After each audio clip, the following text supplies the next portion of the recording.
série au bazalaki kokangaka bafoto wana ya matoi mibale wana nde na nsima nango basengaka ke leta azokanga bafoto nde akotaka na babiro wana lere akoti babiro wana abimaki lisusu te alobi ke akomanda kofuta biso toza na place ya commune te papa biso tozali parcelle voisine ya commune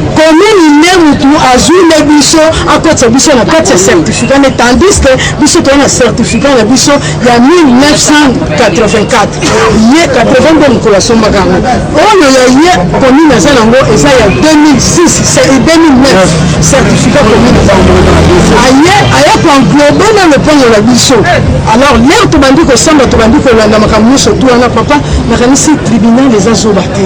bakontinue surtout baza liboso baza mayele mpe balandi tout simple loko na ngai sika nakobimalaka nayekani akolobaka lopango ya ngai awa mpe na matonge eza impossible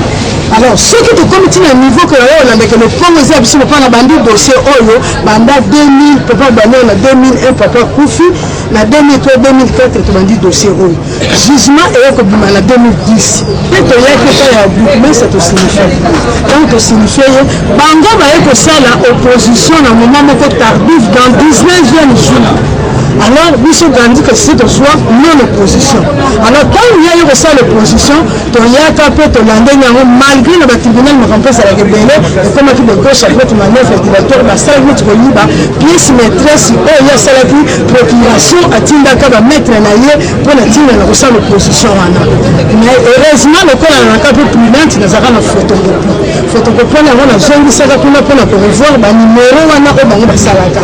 commune azali liboso na biso na tiko tala mire mitoye bandi bana na place victoire yango nde biniti